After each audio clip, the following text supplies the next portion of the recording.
a Ernesto León de la Fundación Mentes Brillantes, el invitado de hoy en Mesa de Periodistas, para hablar de la necesidad, de la urgente necesidad de regreso a clase. Ernesto, muy buen día.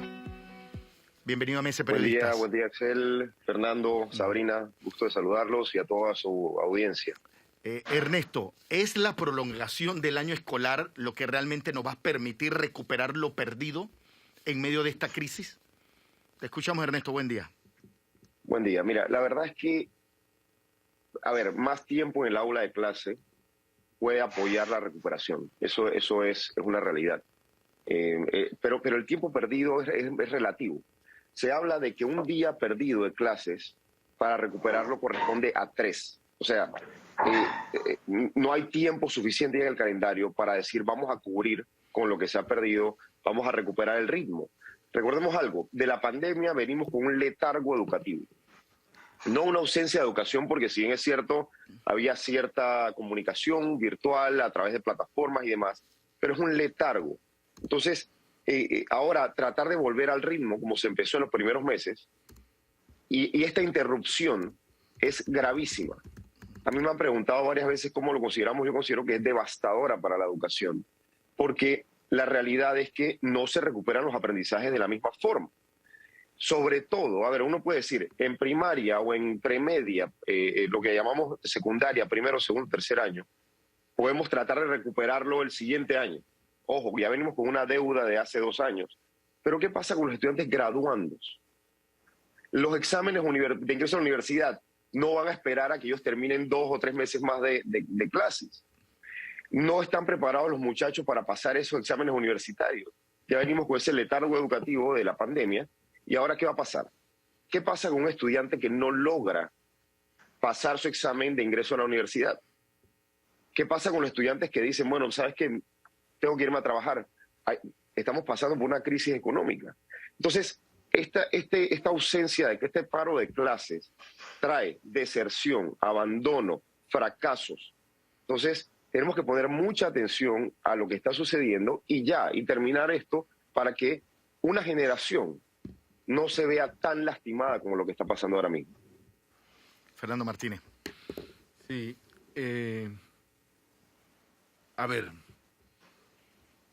De acuerdo a tu experiencia,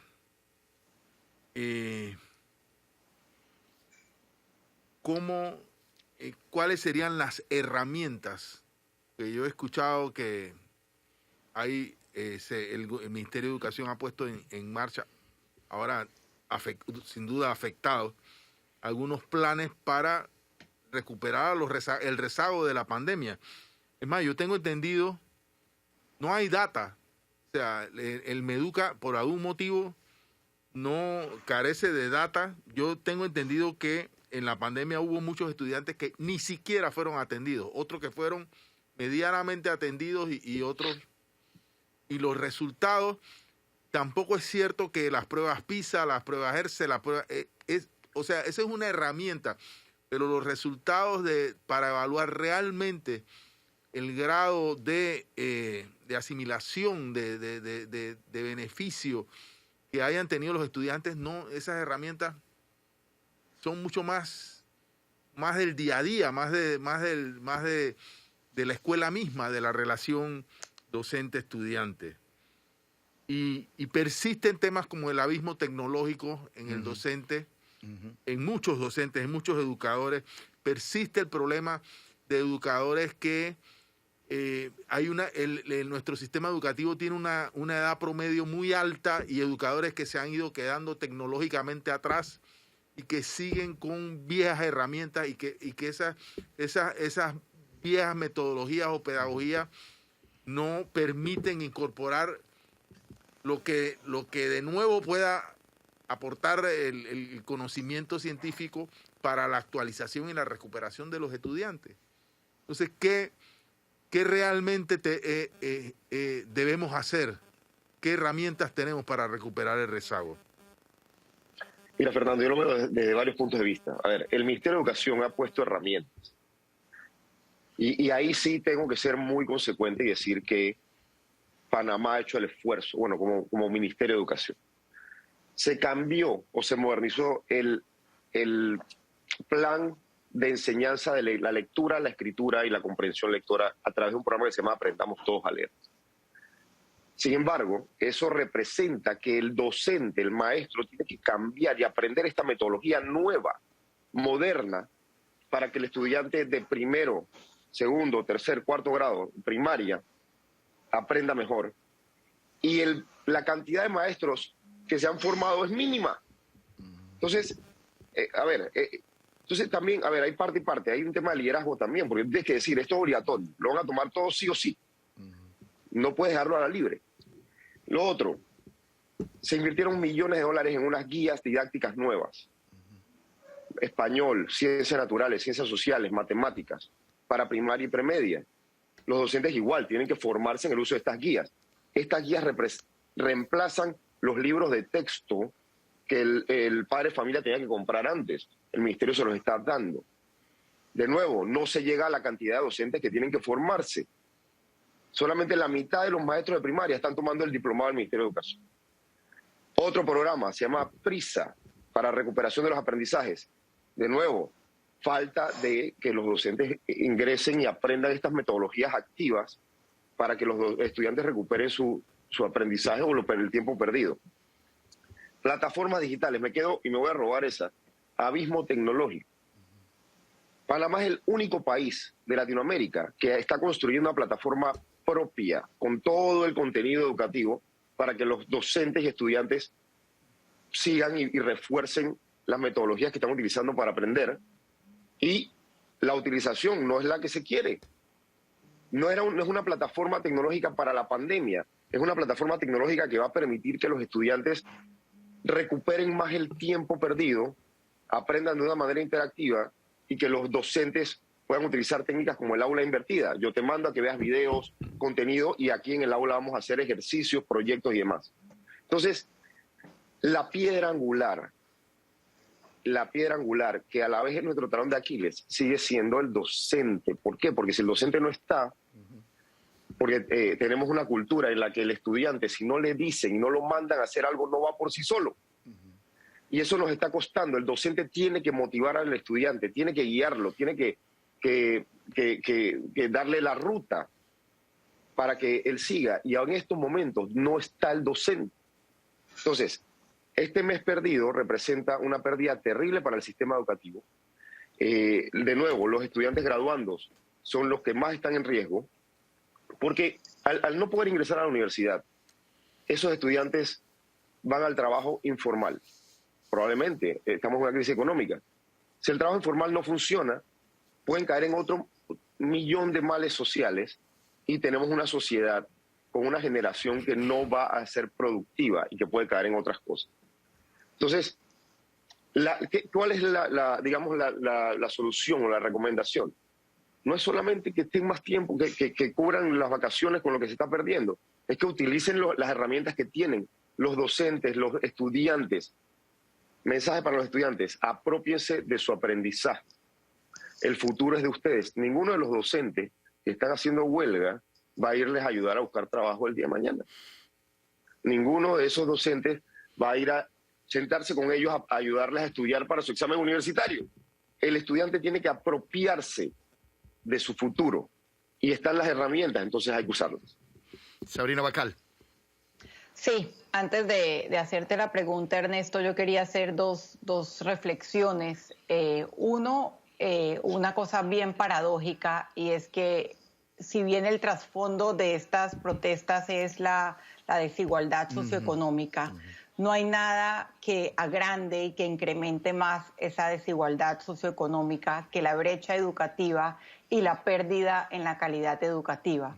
Esto lo digo a manera de reflexión para los gremios docentes. Y la otra reflexión ya casi más estratégica, yo diría que inicialmente cuando empiezan las protestas hace un mes, la opinión pública apoyaba creo que por primera vez un paro docente, porque por el hartazgo que había, porque estaban llevando de alguna manera la consigna y la protesta de todos con el precio del combustible. Pero yo pensaría que en este momento son muy pocas las personas que apoyan el paro docente. O sea que creo que los gremios docentes tienen que reflexionar porque incluso el apoyo de la opinión pública ya lo perdieron en un porcentaje importante. La pregunta que te quería hacer, Ernesto, es la consigna de los gremios, y la ha sido por muchos años, es el tema del 6% de inversión del Producto Interno Bruto en educación. ¿Qué estudio tienen ustedes sobre la relación que hay entre porcentaje invertido en educación y calidad educativa? O sea, ¿es una consigna válida? ¿Hay una relación? Mira, uno puede tener todo el presupuesto del mundo. O sea, 6% es un estándar que se ha buscado por mucho tiempo. Creo que ahora mismo estamos llegando al 4%. Pero la pregunta es, ¿para invertirlo en qué? O sea, ahí está la clave. ¿Qué es lo que se quiere? O sea, ese dinero, ¿para qué lo quieres usar? ¿Para subir los salarios? ¿Para mejorar infraestructuras? Tenemos 80 millones de dólares en el fondo, el FESE, que no se gestiona porque hay muchos directores que ven el techo cayéndose, pero que el trámite burocrático, tal vez la clave puede ser mejorar el uso o el trámite para acceder a esos fondos, puede ser. Pero igual, hay escuelas que sí lo hacen, que sí lo usan, porque hay 80 millones de dólares congelados que no se están utilizando para reparar escuelas que lo pueden disponer los colegios.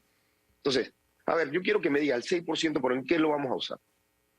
Vamos a mejorar infraestructura, vamos a pensar en mejorar la calidad de la educación, con un mejor currículum, con materiales modernos, dándoles computadores a todos los niños, mejorando la conexión a Internet, mejorando, es cierto, infraestructuras tal vez, construyendo más aulas, contratando más docentes, subiendo, digamos, la calidad o subiendo la barra del docente panameño.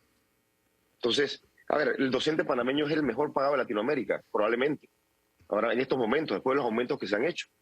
Entonces, yo quiero saber ese 6%, que no es que tengamos un árbol de dinero para alocar ese 6% en Panamá, sino que hay que sacar de otro lado, hay que castigar otras industrias para darse la educación. Yo feliz con eso, porque la verdad es que la educación para nosotros es el futuro de nuestro país. Pero ¿en qué nos los vamos a gastar? ¿Qué tienen en mente los que están pidiendo el 6%? Queremos saber en qué ellos dicen que hay que gastar ese 6%. No solamente es pedirlo porque sí. Entonces, si hay una relación, obviamente, mientras más inviertes en algo, Sabrina, si lo usas bien, debes mejorar, ¿sí? Pero tenemos que tener un plan. Hay dos cosas muy interesantes que están pasando que es importante que se den a conocer a la población. Hay dos proyectos de ley. Uno es la construcción, bueno, no sé de construcción, pero la instalación de un instituto de formación y bienestar del docente. Está en la Asamblea para aprobación. ¿Por qué? Porque en estos momentos, un docente que se forma una semana o 2 semanas al año no es un docente que puede cambiar sus metodologías y migrar o evolucionar hacia una forma de educación superior mejorada en base a los tiempos modernos y en base a cómo son nuestros estudiantes hoy en día y lo que demanda la sociedad y lo que demanda el sector productivo.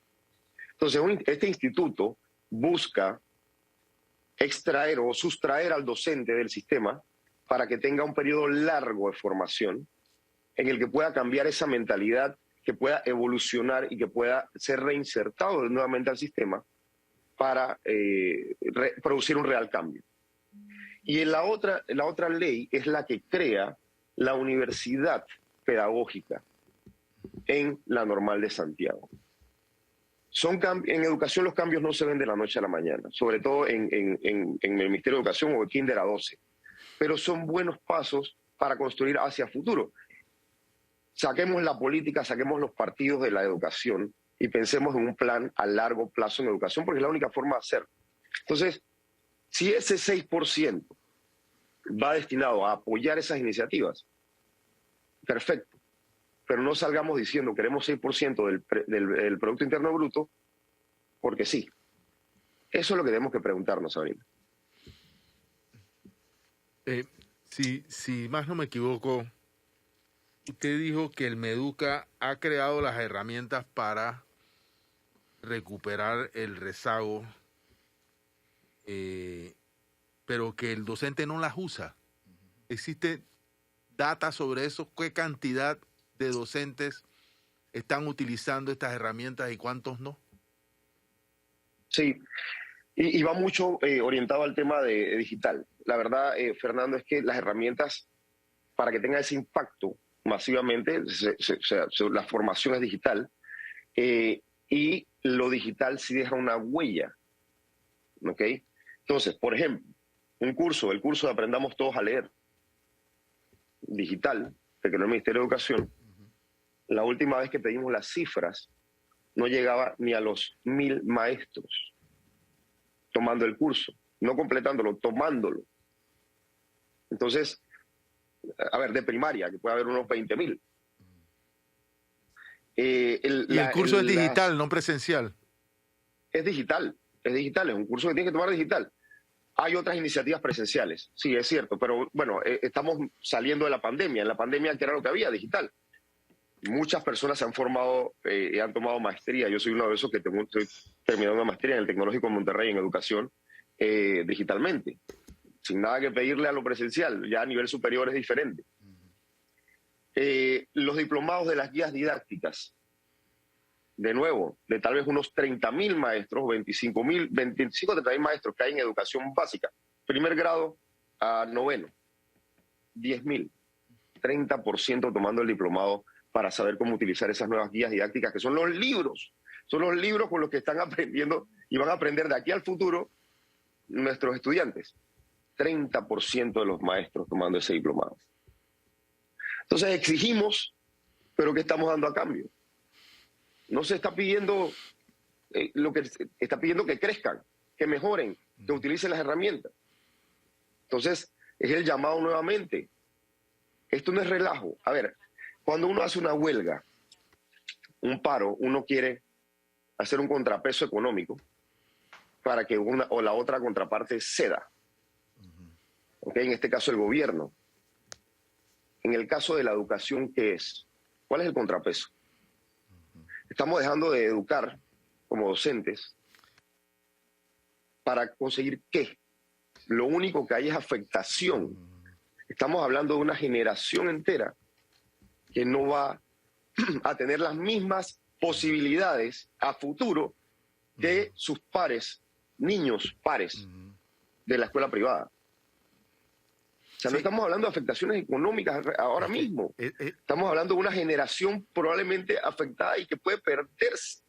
Entonces, no es relajo lo que está pasando. Tenemos que, como sociedad, ser muy conscientes de que estamos condicionando a miles de niños y jóvenes a un futuro pobre. Ernesto, eso te iba a señalar en referencia a lo de Sabrina, de la educación y la desigualdad. Aquí lo más grave también es que nunca antes se había incorporados elementos que van a hacer mucho más amplia la brecha entre la educación privada, la educación particular y la educación pública. Que realmente el que se está castigando en este momento con mucha dureza es a las personas, a los estudiantes que están en el sistema público, que por cierto ha recibido muchos estudiantes de escuela privada por la situación económica.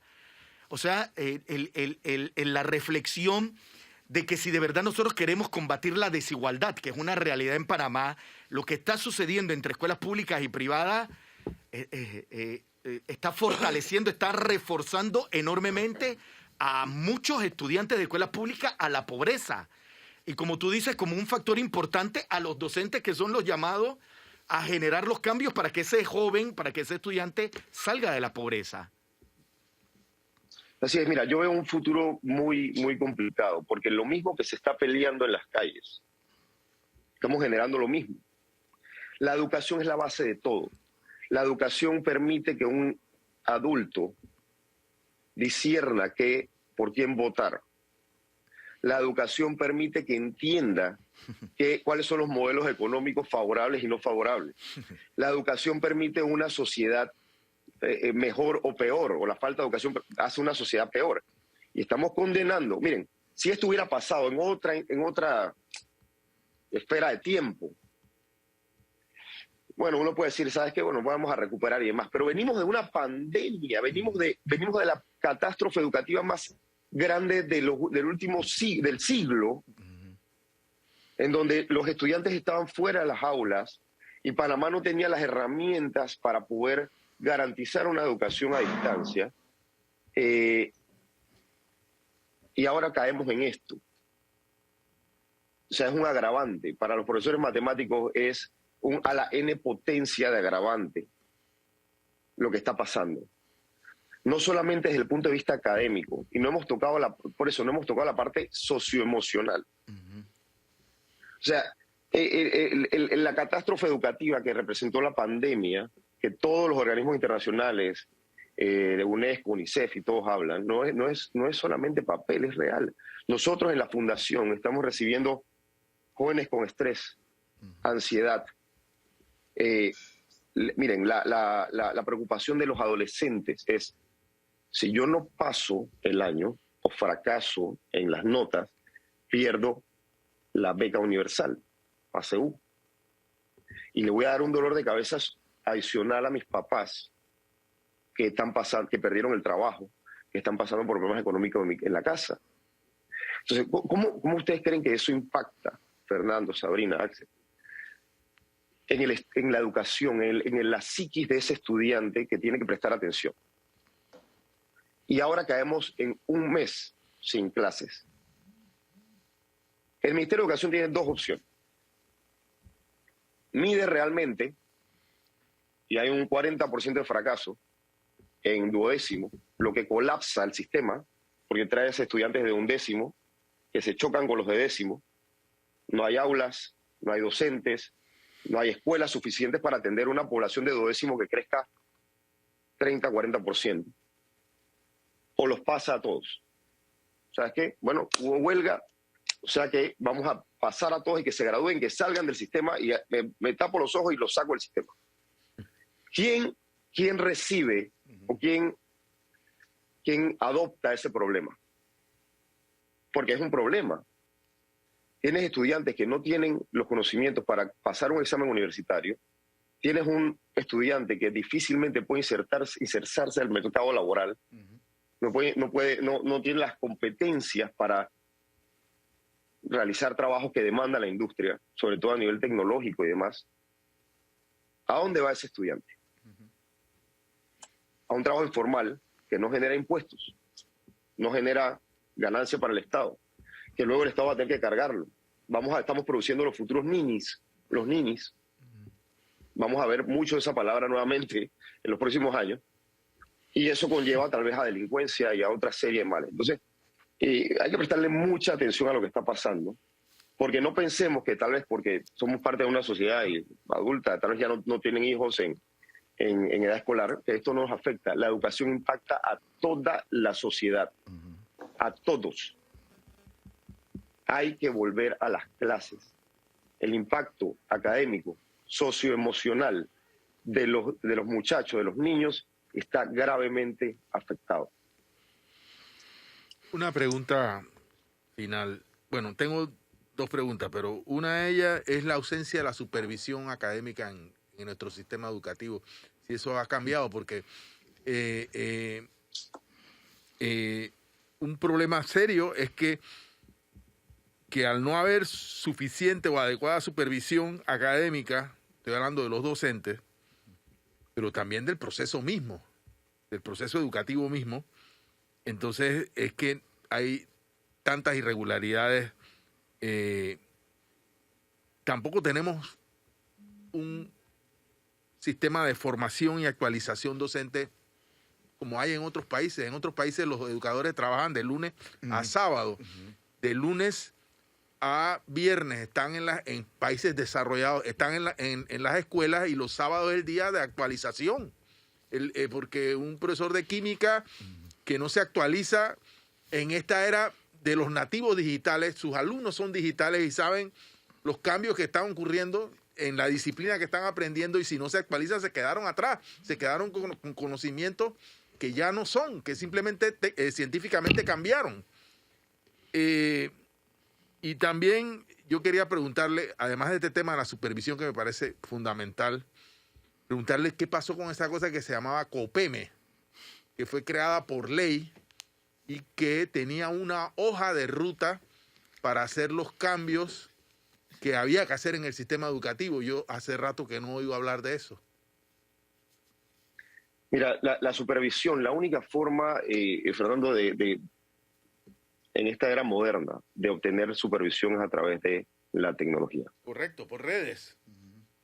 Tecnología. Se está desarrollando una libreta de calificaciones digital y asistencia. Eso es una radiografía instantánea. Ahora, el reto va a ser la adopción, nuevamente. O sea, mira dónde volvemos a caer. O sea, el Ministerio de Educación pone herramientas, pone esto, pone lo otro, tecnología, la Autoridad de Innovación está apoyando, pero caemos en el docente de nuevo. Ojo. O sea, el docente tiene que entender el rol protagónico que tiene y utilizarlo y pensar en eso no para ejercer presión para conseguir combustible más barato, sino entender el rol que tiene en el futuro del país. ¿Ok? Entonces, supervisión es a través de sistemas informáticos. Es la única forma de tener estadística. O sea, en el pasado, todas las pruebas que tú mencionabas, PISA, ERCE, TERCE, todas, o sea, los resultados llegan años después. Años. Con el uso de tecnología los puedes tener en tiempo real. ¿Cómo es posible que nosotros ahora, en plenos 2022, todavía tenemos que esperar a que termine el trimestre para ver las notas de los muchachos y ver cuántos se están quedando? Ojalá, ya que con estas herramientas nuevas, las primeras 2 semanas sabemos el ausentismo, sabemos en qué están fallando, cómo recuperar, pegarle una llamada al director de la escuela y decirle: señor director, desde el Ministerio de Educación estamos viendo que usted tiene 40% de ausentismo, estamos viendo que sus estudiantes están fracasando en esto y esto, 2 semanas después de él. No esperar al trimestre y muchas veces a fin de año, para lamerse las heridas, perdón por la expresión, de decir, se quedaron esta cantidad de estudiantes. Entonces, necesitamos supervisión y datos, pero depende de la adopción de los actores, docentes, estudiantes que usen la plataforma. Mira, las plataformas que ha puesto el Ministerio de Educación permitirían en estos momentos que los estudiantes no perdieran tiempo, sobre todo los de 12º, pudieran estar entrando en la plataforma y tienen todo el contenido, química, física, biología, español, matemáticas, todo está ahí alineado al currículum, como si tuviera un profesor enfrente. Pero no la usan porque nadie los manda que lo usen. De nuevo el mensaje: muchachos, apropiense de su aprendizaje. Entonces, supervisión necesitamos más, porque yo siento un Ministerio de Educación que no tiene un contrapeso, no tiene pulseo. Estamos secuestrados como sociedad al vaivén de lo que los gremios quieran, educativos. Ernesto, una última pregunta. Ajá. ¿Tú sabes? COPEME me habías dicho. Sí. No, perdón, responde lo de COPEME que preguntó Fernando, Sí, disculpa. Lo de COPEME, nosotros como país somos muy buenos haciendo hojas de ruta, pero somos muy malos ejecutando las hojas de ruta. Hay mucha investigación, hay muchos papeles, hay muchos documentos, acuerdos, pero ya llega el momento que hay que implementarlo. Hay que implementarlo, pero, o sea, COPEME puede establecer muchos planes y rutas, pero ¿a quién le toca hacerlo? A la comunidad educativa. No estoy señalando solamente al Ministerio de Educación. Estamos hablando de la comunidad educativa como tal. El rol del director en la escuela también. Correcto. Tenemos muy buenas escuelas, ojo, y por ahí la Fundación, vamos a salir con un documental de una escuela en Chiriquí. Parece de otro planeta. Una escuela que está haciendo todo bien, una escuela pública. Pero ahí, ¿cuál es la clave? Del director hacia abajo. Tenemos que tener directores que sepan liderar, que impulsen la innovación en la escuela. Entonces, OPM hace su trabajo, es verdad, no los hemos visto hace rato, digamos que saliendo beligerantemente a hablar de lo que está pasando, pero ya ahí está el plan, hay que ponerlo en marcha. Bueno, quiero ver ese documental, Ernesto, suena interesante. Y con relación a lo que tú me dijiste, ese liderazgo del director para abajo, te quiero hacer una última pregunta. ¿Qué es la imagen del docente? Es lo que me refiero, la imagen del docente. ¿Y sabes también por qué te lo pregunto? Porque yo soy producto de una docente. Mi madre era docente, incluso tuvo actividad gremial. Mi madre cuestionó en muchas ocasiones, era una docente de español, cuestionó en el 79 esa mega huelga de casi 6 meses, porque había una paralización dañina en el estudiante. Y me refiero a la imagen del docente, y alguien me lo recuerda en un chat ahora mismo, ¿cómo ha sido cuestionado el docente de que está en huelga y ha paralizado la educación, pero está cobrando? Y le están cuestionando, y alguien me escribía eso en este momento, me decía, ¿el Ministerio de Educación le paga al docente que no trabaja? Cuando el mundo funciona, todo el mundo sabe que el que para o no trabaja se le descuenta el día. A mí ya me lo hubieran descontado, a lo mejor me hubieran hasta aplicado la cláusula de abandono de puesto, porque son más de 10 días, si no me equivoco.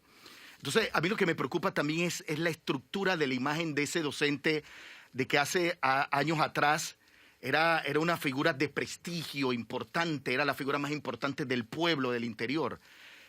¿Cómo influye esa imagen del docente de hoy, hasta distanciado generacionalmente de sus estudiantes, cómo influye en la capacidad de enseñanza? Yo tengo opiniones muy, y a veces un poquito radicales en cuanto a eso. El docente se convierte a veces, en la mayoría de los casos, en algunas circunstancias, en el papá y la mamá de esos niños. Entonces, hay que preguntarse si como docentes nosotros estaríamos dispuestos a abandonar un hijo, sabiendo que en las casas hay circunstancias distintas. O sea, el tema salarial es complejo.